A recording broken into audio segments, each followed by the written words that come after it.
Hello students, good morning. Booster nursing career point की online classes में मैं अरविंद कुमार आपका स्वागत करता हूं। दोस्तों, मैं आज आपके लिए ओबीजी के कुछ इम्पोर्टेंट पॉइंट लेके आया हूं, कुछ गोल्डन पॉइंट लेके आया हूं जो आपके एनएचएम, यूपी एनएचएम और एसजीपीजीआई आरएमएल एग्जाम के लिए बहुत ही बेनिफिशियल होने वाले हैं। दोस्तों, क्लास को मिस ना करें, इसको ज़्यादा से ज़्यादा शेयर करें, दोस्तों के पास इसको पहुंचाएं और सभी को इसका लाभ उठाने का मौका दें। चलिए दोस्तों, आज मैं क्लास स्टार्ट कर रहा हूँ। आज आपकी golden points, important points related to OBG. चलिए, आज की क्लास का important point, first important point क्या है इसके अंदर। चलिए, पहला इंपॉर्टेंट पॉइंट आज की क्लास का, fornix is the space between the vaginal part of cervix and vaginal wall. Fornix की बात हो रही है तो सबसे पहले तो आप समझ लो ये फॉर्निक्स होते क्या हैं। तो फॉर्निक्स नथिंग इज स्पेशल, कुछ भी स्पेशल नहीं है। फॉर्निक्स इज स्पेस होते हैं, एम्प्टी स्पेस, एम्प्टी स्पेस। चलिए, कुछ खाली जगह होती है, कहाँ पे होती है ये सर्विक्स यानी जो सर्वाइकल वॉल है और वेजाइनल वॉल है, उन दोनों के बीच का स्पेस जो होता है, उन दोनों के बीच की जो जगह होती है उनको हम क्या बोलते हैं, फॉर्निक्स बोलते हैं।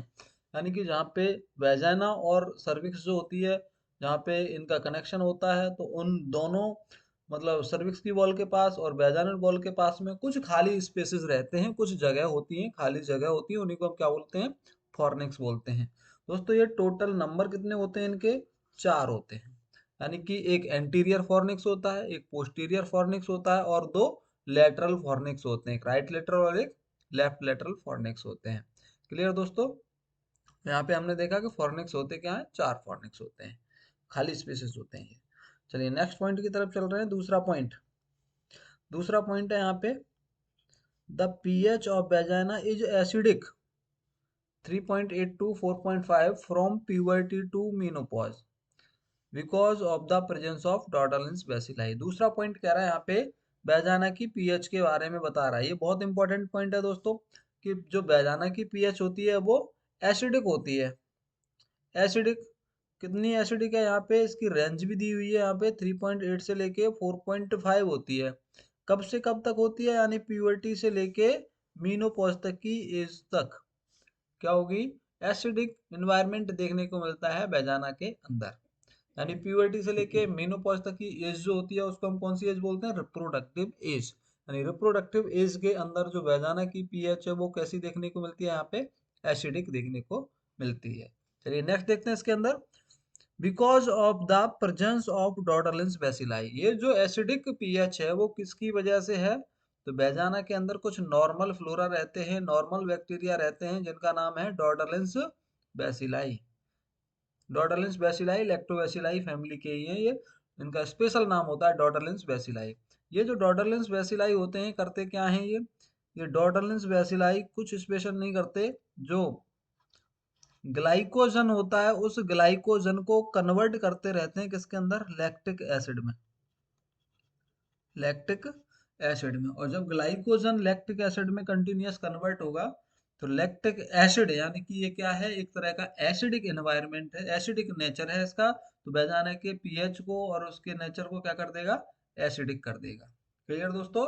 इसलिए यहाँ पे बैजाना का जो पीएच है वो कैसा देखने को मिलता है, रिप्रोडक्टिव एज में एसिडिक देखने को मिलता है। कौन सा बैक्टीरिया रेस्पॉन्सिबल होता है इसके लिए, तो याद रखना है यहाँ पे डॉटरलिंस बेसिलाई रेस्पॉन्सिबल होता है। चलिए, नेक्स्ट पॉइंट की तरफ चलते हैं। यहाँ पे third point, anterior wall of वेजाना is 7 centimetre long and posterior wall is 9 centimetre long. यहाँ पे बात हो रही है लेंथ ऑफ वेजाना, बेजाना की लेंथ कितनी होती है। तो बेजाना की लेंथ आपको एंटीरियर और पोस्टीरियर दो तरीके से याद रखनी है। एंटीरियर अगर हम चेक करते हैं तो 7 सेंटीमीटर होती है और पोस्टीरियर चेक करते हैं तो 9 सेंटीमीटर इसकी लंबाई होती है। बस इतनी सी बात दी गई है, यहाँ पे कोई स्पेशल बात नहीं है, तो यहाँ पे इतना याद रखेंगे हम। नेक्स्ट पॉइंट देखेंगे, नेक्स्ट पॉइंट देखने से पहले इसको इरेज करते हैं क्योंकि बहुत सारी चीज़ें हो गई हैं यहाँ पे।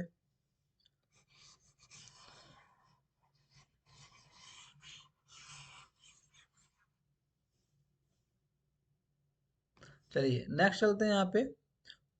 नेक्स्ट इंपॉर्टेंट पॉइंट और बहुत ही ज्यादा इंपॉर्टेंट है ये, position of uterus is anti vertex and anti flexion. यहाँ पे यूट्रस की पोजीशन की बात हो रही है कि जो यूट्रस की पोजीशन होती है वो कौन से पोजीशन में यूट्रस रहता है। तो याद रखना है यहाँ पे जो पोजीशन है यूट्रस की वो कैसी है, एंटी वर्टेक्स है और एंटी फ्लेक्शन है। बस दो ही चीज याद रखनी है, एंटी वर्टेक्स और एंटी फ्लेक्शन। चलिए देखिए एक डायग्राम बना रहा हूं मैं यहाँ पे सिंपल सा।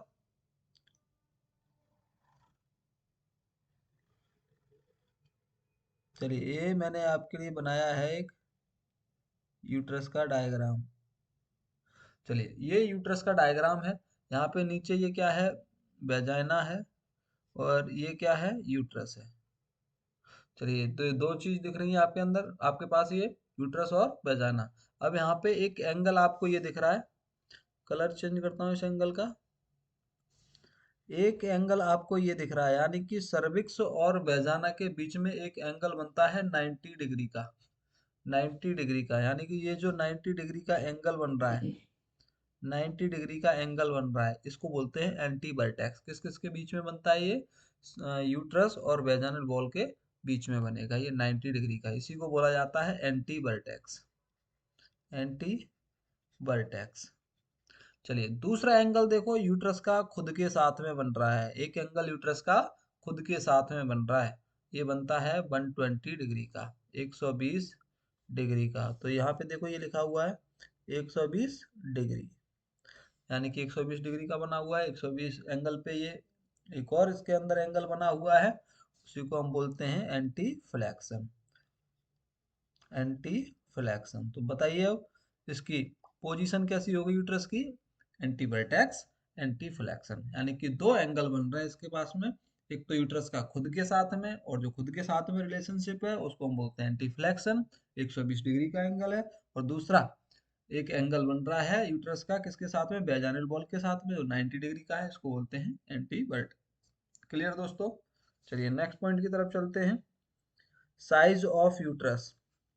साइज ऑफ यूट्रस कितना होता है, 8 सेंटीमीटर इसकी लंबाई है, 5 सेंटीमीटर इसकी वाइडनेस है, मतलब इसकी चौड़ाई है, और 2.5 सेंटीमीटर क्या होती है इसकी थिकनेस होती है, यानी कि मोटाई। मोटाई कितनी, 2.5 सेंटीमीटर, यानी 8 लंबाई है, 5 चौड़ाई है, और इसकी थिकनेस कितनी है, 2.5 सेंटीमीटर होती है। और नेक्स्ट इसमें वेट जो दिया गया यूट्रस का कितना है, 50 से 80 ग्राम, यानी कि एवरेज इसका 60 ग्राम वेट होता है। एवरेज हम बात कर रहे हैं एक वैल्यू की, तो कितना होगा, 60 ग्राम होगा। नॉर्मल रेंज में कितना है, 50 से 80 ग्राम तक होता है। क्लियर दोस्तों। अब चलते हैं नेक्स्ट पॉइंट की तरफ। नेक्स्ट पॉइंट क्या कह रहा है इसके अंदर, इम्प्लांटेशन से रिलेटेड है। Implantation is take place in the upper part of the body of uterus, यानी कि यूट्रस है, यूट्रस के अंदर बॉडी होता है, बॉडी में दो पार्ट होते हैं, एक तो फंडस और दूसरा बॉडी कैविटी। फंडस और बॉडी कैविटी। तो इसके अंदर ये क्या कह रहा है कि जो इम्प्लांटेशन होता है वो take place in upper part of body, body के अपर पार्ट में इम्प्लांटेशन होता है, never goes into the lower lower part of the uterus. क्योंकि लोअर पार्ट में अगर इम्प्लांटेशन हो गया तो वो कंडीशन नॉर्मल नहीं होगी, वो कंडीशन प्लेसेंटा प्रीविया कहलाती है। इसलिए दोस्तों नॉर्मल जो इम्प्लांटेशन होता है वो कहाँ होता है, अपर पार्ट में होता है, यूट्रस के अपर पार्ट में होगा, लोअर पार्ट में नहीं होगा। अगर लोअर पार्ट में अगर इम्प्लांटेशन हो गया जाइगोट का, तो क्या कौन कौन सी कंडीशन हो जाएगी, प्लेसेंटा प्रीविया हो जाएगी। ओके, तो दोस्तों नॉर्मल इम्प्लांटेशन वाली जगह कहाँ पर है यूट्रस में, upper part, upper part of the body. Clear. चलिए नेक्स्ट पॉइंट की तरफ चलते हैं। Pouch of Douglas is a pouch of peritoneum between rectum and uterus. Pouch of Douglas की बात हो रही है यहाँ पे, तो देखना पड़ेगा ये पाउच ऑफ डगलस होते क्या है।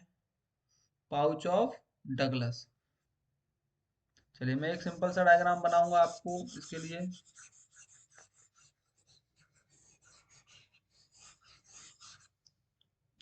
Pouch of Douglas. तो देखो हम यूट्रस जो होता है उसके पास में, मतलब आगे की तरफ देखेंगे तो ब्लैडर होता है, और पीछे की साइड में जो उसके पास ऑर्गन होता है वो रेक्टम होता है। तो एक सुपरफिशियल सा ऑर्गन डायग्राम देख लीजिए।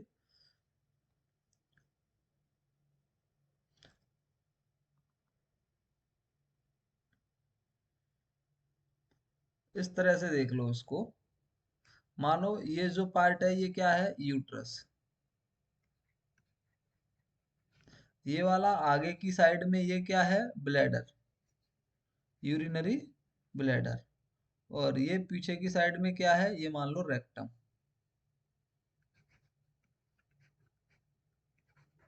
रेक्टम, तीन स्ट्रक्चर है, ये रेक्टम है, ये यूट्रस है, और ये ब्लैडर है। तीन स्ट्रक्चर हैं। यूरिनरी ब्लैडर ये आगे की साइड है, बीच में ये यूट्रस है, और पीछे की तरफ रेक्टम है।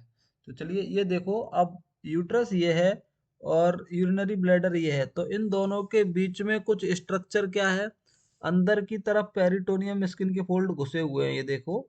एक तो पेरिटोनियम स्किन फोल्ड ये है, और दूसरा पेरिटोनियम स्किन फोल्ड ये है। ठीक है, एक तो ये हो गया पेरिटोनियम का स्किन फोल्ड, यानी कि जो यूट्रस है, ये ब्लैडर है, और ये रेक्टम है, तीन ऑर्गन है। तो इनके बीच में ये कुछ पेरिटोनियम के स्किन फोल्ड धसे हुए हैं, बीच में इन्वेड्स हो रहे हैं ये। इन्हीं को हम क्या बोलते हैं, पेरिटोनियम के स्किन फोल्ड होते हैं। चलिए, तो अब देखो इसमें इनके नाम क्या होते हैं। एक तो ब्लैडर और यूट्रस के बीच में है, तो ब्लैडर और यूट्रस के बीच में जो होता है इसको हम बोलते हैं vesico uterine pouch. Vesico uterine pouch. Vesico uterine pouch कहाँ होता है, ये यूट्रस और ब्लैडर के बीच का फोल्ड होता है, उसको हम बोलते हैं वेसिको यूटेराइन पाउच। दूसरा देखिए, यूट्रस और रेक्टम के बीच में एक और है फोल्ड, इसको हम किस नाम से जानते हैं, चलिए इसको भी देख लीजिए। इसको हम किस नाम से जानते हैं, इसको बोलते हैं pouch of Douglas. Pouch of Douglas. चलिए दोस्तों, ये आपको क्वेश्चन में दिया गया है, यहाँ पे जो इम्पोर्टेंट पॉइंट है उसमें दिया गया है कि क्वेश्चन क्या कह रहा था यहाँ पे, मतलब इम्पोर्टेंट पॉइंट क्या कह रहा है, pouch of Douglas is a pouch of peritoneum between uterus and rectum. तो देखिए यहाँ पे जो साइड दी गई है, यूट्रस और रेक्टम के बीच का जो पाउच है उसी को हम क्या बोलते हैं, पाउच ऑफ डगलस। चलिए, तो पाउच ऑफ डगलस दोस्तों ये आपको याद नहीं रहेगा यहाँ पे, तो इसका दूसरा नाम कभी कभी पूछ लिया जाता है, उसको याद रखेंगे, उसके साथ में ये याद हो जाएगा। आगे वाला ब्लैडर और यूट्रस के बीच में था, उसको हम बोल रहे थे वेसिको यूट्राइन पाउच। और पीछे वाला रेक्टम और यूट्रस के बीच में है, इसलिए हम इसको बोलते हैं recto uterine pouch. Recto uterine pouch. तो दोस्तों इसके दो नाम याद हो गए अब तक हमको, एक तो पाउच ऑफ डगलस बोलते हैं, दूसरा रेक्टो यूटेराइन पाउच भी बोला जाता है इसको। तीसरा दोस्तों इसको एक और बोलते हैं कल्डीसैक। कल्डीसैक, कल्डीसैक क्या है, कल्डीसैक पाउच ऑफ डगलस या फिर रेक्टो यूटेराइन पाउच का ही एक अदर नेम होता है, उसको बोलते हैं कल्डीसैक। कभी कभी यहाँ से हम फ्लूइड को एस्पायरेट करते हैं, एक सिरिंज की सहायता से यहाँ से फ्लूइड को निकाला जाता है। कौन सी डायग्नोसिस करने के लिए, एक्टोपिक प्रेगनेंसी की डायग्नोसिस के लिए यहाँ से फ्लूइड का एस्पायरेशन करते हैं, उस प्रोसीजर को बोलते हैं कल्डोसिंथेसिस। क्लियर है दोस्तों, ये मैंने आपको क्लास में अच्छी तरह से बताया है इसको। अभी यहाँ पे ज़्यादा टाइम भी नहीं है तो इसको डिस्क्राइब नहीं कर सकते हैं अच्छे से। नेक्स्ट पॉइंट की तरफ चलते हैं। इसके अंदर देखिए यहाँ पे नेक्स्ट पॉइंट बोल रहा है fallopian tube is also called uterine tube और ओविडक्ट। यानी फैलोपियन ट्यूब के बारे में बताया गया है कि फैलोपियन ट्यूब का दूसरा नाम क्या होता है, एक तो यूटेराइन ट्यूब बोलते हैं, और एक और नाम इसका ओविडक्ट के नाम से भी इसको जानते हैं। क्लियर दोस्तों, चलिए नेक्स्ट पॉइंट की तरफ चलते हैं। अब आगे हमारे कुछ इंपॉर्टेंट पॉइंट और हैं अभी, फैलोपियन ट्यूब से ही रिलेटेड है। Fallopian tube is about 10 centimetre long, यानी कि लंबाई तब बताई गई है यहाँ पे कि फैलोपियन ट्यूब की लंबाई कितनी होती है, समथिंग 10 सेंटीमीटर होती है। और उसमें से सबसे बड़ा पार्ट कौन सा होता है फैलोपियन ट्यूब के पास, एम्पुला। एम्पुला जहाँ पे क्या होता है, फर्टिलाइजेशन। फर्टिलाइजेशन, बताइए फर्टिलाइजेशन कौन से पार्ट में होता है फैलोपियन ट्यूब के, एम्पुला पार्ट में होता है। क्लियर। नेक्स्ट देखिए यहाँ पे next important point, fallopian sorry fertilization is usually occur in ampulla part of fallopian tube. बता दिया अभी आपको कौन से पार्ट में फर्टिलाइजेशन होता है, एम्पुला पार्ट में होता है।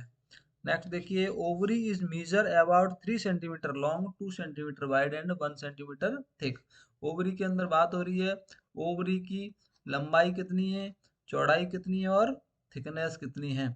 इसकी लंबाई 3 सेंटीमीटर होती है समथिंग, चौड़ाई इसकी 2 सेंटीमीटर होती है समथिंग, और इसकी थिकनेस समथिंग 1 सेंटीमीटर होती है। क्लियर दोस्तों, ये सारी की सारी सेंटीमीटर में है साइज।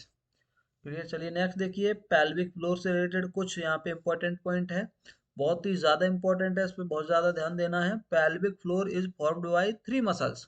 सबसे पहले तो ये देख लो कि पेल्विक फ्लोर है वो कितनी मसल से मिलके बनती है, बहुत बार क्वेश्चन रिपीट हुआ है ये। पेल्विक फ्लोर 3 मसल से मिलके बनती है, कौन सी क्या क्या नाम होते हैं उनके।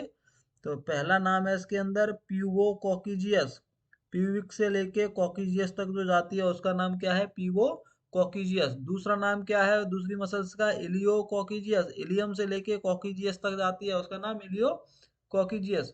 और तीसरा नाम क्या है इसी मसल्स का, इस्चियोकोकिजियस। यानी कि पेल्विक की जो फ्लोर है वो 3 मसल से मिलके बन रही है। तीनों के नाम याद रखने हैं दोस्तों आपको, पहला प्यूबोकोकिजियस, दूसरा इलियोकोकिजियस, तीसरा स्टियोकोकिजियस। अच्छा, इन तीनों को हम कभी भी सेपरेट सेपरेट नहीं बोलते हैं। एग्जाम में पूछा जाता है कि लेवेटर एनी कौन सी मसल्स होती हैं, तो लेवेटर एनी जो मसल्स होती हैं वो इन्हीं तीनों को कंबाइंडली एक नाम दे दिया जाता है, उसी को हम क्या बोलेंगे, लेवेटर एनी मसल्स। तो लेवेटर एनी मसल्स कोई स्पेशल मसल्स नहीं है, कोई अलग से कोई स्पेशल मसल्स नहीं बनी है इसके अंदर। यही तीनों जो पहले फ्लोर को बनाती हैं मसल्स, उन्हीं तीनों का नाम क्या है, लेवेटर एनी मसल्स बोला जाता है। क्लियर दोस्तों। चलिए नेक्स्ट पॉइंट देखिए इसी के अंदर, the breast extended from 2 to 6 ribs, यानी ब्रेस्ट की पोजीशन पूछी गई है कि कौन सी रिब्स पर लोकेटेड होते हैं ये। तो ये जो ब्रेस्ट होते हैं सेकंड रिब से लेके 6 रिब्स तक सिचुएटेड रहते हैं, यानी सेकंड रिब से लेके 6 रिब्स तक क्या रहते हैं, ये सिचुएटेड रहते हैं, यहाँ पे एक्सटेंडेड रहेंगे, यहाँ पे ये इनकी पोजीशन होती है। क्लियर। चलिए नेक्स्ट देखते हैं, thelarche is the first sign of puberty in female. Thelarche is the first sign, यानी कि थैलार्की की बात हो रही है यहाँ पे, बहुत ही इंपॉर्टेंट है ये भी। Thelarche is the first sign of puberty, यानी प्यूबर्टी का पहला साइन कौन सा, थैलार्की किसके अंदर, फीमेल के अंदर। फीमेल के अंदर पहला साइन कौन सा होता है, थैलार्की होता है। दूसरा देखिए, टेस्टिकुलर एनलार्जमेंट, यानी टेस्टिस का एनलार्जमेंट होना is the first sign of puberty, ये भी प्यूबर्टी का पहला साइन है, बट किसके अंदर, मेल के अंदर।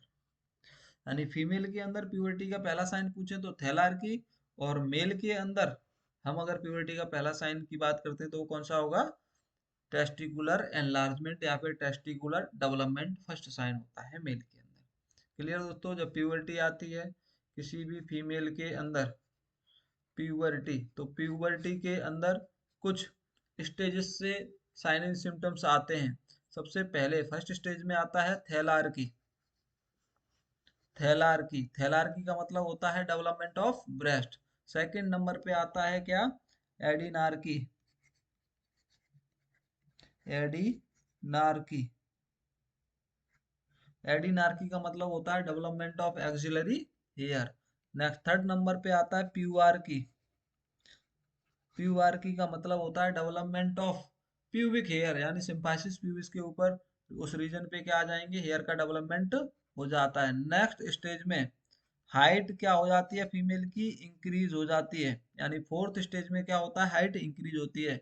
और फिफ्थ स्टेज में क्या होगा, मेनार्की, मेनार्की, यानी जब किसी फीमेल की प्यूबर्टी आएगी तो सबसे पहले क्या दिखाई देगा उसमें, थैलार्की, यानी कि थैलार्की बोले तो डेवलपमेंट होगा ब्रेस्ट का। दूसरा होता है एडिनार्की, एक्जिला के अंदर क्या होंगे, हेयर का डेवलपमेंट हो जाएगा। थर्ड क्या होगा, प्यूआर्की, यानी जो सिम्फाइसिस प्यूबिस रीजन है उस रीजन पे क्या आ जाएंगे, हेयर की ग्रोथ हो जाएगी। और फोर्थ साइन क्या होता है, फीमेल की हाइट बढ़ जाती है ड्यू टू ग्रोथ हार्मोन की वजह से, ग्रोथ हार्मोन ज्यादा सीक्रेट होता है इस एज में जाके। और पांचवा जो स्टेज आती है उसके अंदर मेनार्की साइन रहता है। मेनार्की मीन्स होता है, यानी फर्स्ट मेंस्ट्रुअल साइकिल जब स्टार्ट होती है उसी को हम बोलते हैं मेनार्की, यानी फीमेल की मेंसेस स्टार्ट हो गए हैं, पहली मेंसेस आई है, उसको हम क्या बोलेंगे, मेनार्की बोलते हैं। प्यूबर्टी की स्टेजेस रहती हैं। क्लियर दोस्तों। नेक्स्ट पॉइंट देखिए इसके अंदर क्या कह रहा है ये, menarche is the first menstrual period, यानी यहाँ पे बताया गया है इसकी डेफिनेशन कि मेनार्की का मतलब क्या है। मेनार्की मीन्स होता है फर्स्ट मेंस्ट्रुअल पीरियड, किसी भी फीमेल में क्या आया है, पहली बार पीरियड आया, उसको हम क्या बोलते हैं, मेनार्की बोलते हैं।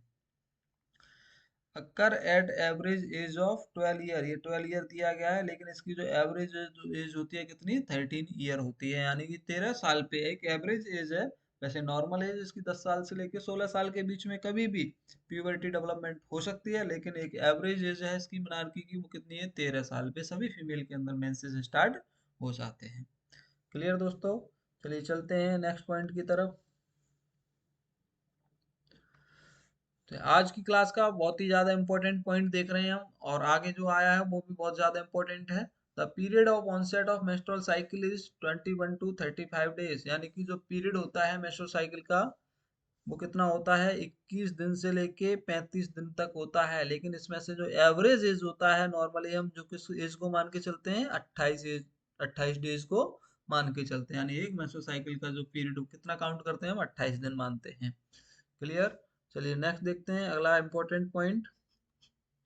Amount of blood loss in A menstrual cycle is about 2 to 80 ml and average 35 ml, यानी यहाँ पे बात हो रही है कि एक मेंस्ट्रुअल साइकिल के दौरान कितना ब्लड लॉस हो जाता है, तो समथिंग 20 ml से लेके 80 ml तक ब्लड लॉस हो सकता है, लेकिन एक एवरेज कितना, एवरेज वैल्यू होती है इसकी 35 ml, 35 ml ब्लड लॉस हो सकता है।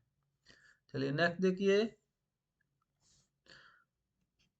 The end of menstrual phase the thickness is about 1 mm only, यानी कि मेंस्ट्रुअल फेज जब एंड होता है, मेंस्ट्रुअल फेज बोले तो ब्लीडिंग फेज, कौन से फेज की बात हो रही है ये, ब्लीडिंग फेज की बात हो रही है। तो ब्लीडिंग फेज के एंड में, ब्लीडिंग फेज के एंड में कितनी थिकनेस रहती है एंडोमेट्रियम की, समथिंग 1 से 2 mm रह जाती है।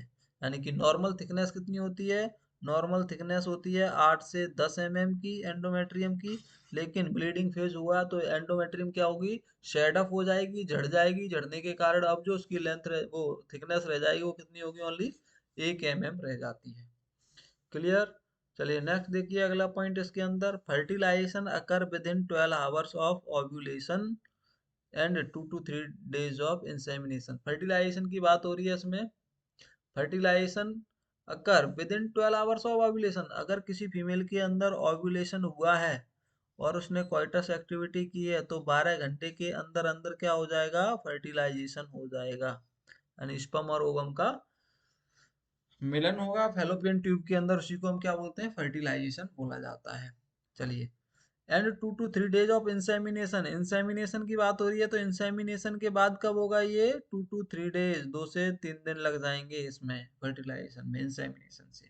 क्लियर दोस्तों, चलिए नेक्स्ट देखते हैं यहाँ पे। Implantation completed on 10 to 11 days after fertilization, implantation की बात हो रही है। इम्प्लांटेशन यानी कि जाइगोट हमारे पास प्रोडक्ट बन गया है, अब इम्प्लांटेशन कब हो जाएगा कंप्लीटली, तो इम्प्लांटेशन कब हो जाता है, 10 से 11वें दिन पे हो जाता है आफ्टर फर्टिलाइजेशन। जिस दिन फर्टिलाइजेशन हुआ है उस फर्टिलाइजेशन के बाद में 10 से 11वें दिन पे क्या हो जाएगा, इम्प्लांटेशन हो जाएगा। क्लियर, चलिए नेक्स्ट देखते हैं। Bleeding during implantation in uterus is called Hartman's sign. अच्छा, इम्प्लांटेशन साइन टाइम पे, जिस टाइम पे इम्प्लांटेशन हुआ है उस टाइम पे कुछ स्पॉट्स दिखाई देते हैं फीमेल के अंदर, हल्की हल्की ब्लीडिंग होने लगती है, उसको हम क्या बोलते हैं, इम्प्लांटेशन ब्लीडिंग के नाम से जानते हैं। और यही एक स्पेसिफिक साइन होता है कि हाँ फर्टिलाइजेशन हो गया, वो सॉरी इम्प्लांटेशन हो गया, उसको हम बोलते हैं हर्टमैन साइन। तो हर्टमैन साइन क्या हो जाता है दोस्तों, ड्यूरिंग इम्प्लांटेशन कुछ अमाउंट में ब्लीडिंग होना, उसी को बोला जाता है हर्टमैन्स साइन। क्लियर, चलिए नेक्स्ट देखिए। Feto placental circulation begins at 21 to 20 days, यानी कि फीटस से लेके प्लेसेंटा का जो सर्कुलेशन है कब स्टार्ट हो जाता है, फीटो प्लेसेंटल सर्कुलेशन की बात की जा रही है, तो कब स्टार्ट हो जाता है, ये 21 से 22वें दिन पे स्टार्ट हो जाता है दोस्तों, याद रखना है इसको, 21 से 22वें दिन पे फीटो प्लेसेंटल सर्कुलेशन स्टार्ट हो जाता है। चलिए नेक्स्ट देखिए। Heart begins to beat at 5 weeks and every system is present at 8 weeks. Heart being uh, heart being to beat, यानी कि यहाँ पे हार्ट बीट की बात हो रही है कि हार्ट बीट कब स्टार्ट हो जाती है हार्ट के अंदर, तो 5 वीक पे स्टार्ट हो जाती है। 5 वीक पे क्या हो जाती है, हार्ट बीट स्टार्ट हो जाती है। And every system is present at 8 weeks, और every system is present at 8 weeks, यानी एवरी सिस्टम के अंदर कब प्रेजेंट दिखाई देगी ये, 8 वीक पे दिखाई देती है। क्लियर दोस्तों। नेक्स्ट देखिए, heart beat is detected by Doppler transducer at 10 to 12 weeks, यानी कि एक इंस्ट्रूमेंट होता है जिसका नाम है डॉपलर ट्रांसड्यूसर। इंस्ट्रूमेंट का नाम क्या है, डॉपलर ट्रांसड्यूसर। अगर हम इससे हार्ट बीट को डिटेक्ट करेंगे तो कब डिटेक्ट कर सकते हैं इससे, 10 से 12 वीक पे डिटेक्ट कर सकते हैं। दोस्तों ये 5 वीक पे स्टार्ट हुई है, इसको हम डिटेक्ट नहीं कर सकते। डॉपलर के द्वारा हम कब पता कर सकते हैं, मोस्टली इसको 10 वीक्स पे इसको क्या किया जाता है, डायग्नोस किया जाता है। डॉपलर के द्वारा पता किया जाता है कि 10 वीक पे फीटल प्लेसेंटल वो सॉरी फीटल जो हार्ट रेट है, हार्ट बीट है, वो क्या हो गई है, स्टार्ट हो गई है, और ये हमको क्लियरली लिसन होने लगेगी 10 वीक्स पे। उससे पहले ये हम इसको अच्छे से लिसन नहीं कर सकते हैं। क्लियर दोस्तों। नेक्स्ट देखिए यहाँ पे, इसके अंदर लास्ट पॉइंट है, fetal daily urine output at term is about 400 to 1200 ml, यानी कि एक दिन का यूरिन आउटपुट बताया गया है फीटस का। फीटस के अंदर एक दिन का यूरिन आउटपुट, यानी कि फीटस जब टर्म की तरफ होता है तो उसका यूरिन आउटपुट कितना होता है, 400 ml से लेके 1200 ml तक पर डे रहता है। 400 ml से लेके 1200 ml per day urine urine का आउटपुट रहता है। क्लियर दोस्तों। चलिए दोस्तों, ये आज की क्लास के हमारे कुछ इंपॉर्टेंट पॉइंट थे, इनको रिवाइज करना है आपको और याद रखना है, क्योंकि यहाँ से डायरेक्टली ही आपको एग्जाम में क्वेश्चन पूछ लिए जाते हैं। और क्लास को सभी दोस्तों के पास शेयर करेंगे, इसको लाइक करेंगे और सब्सक्राइब करना नहीं भूलेंगे। Thank you class, thank you दोस्तों, जय हिंद।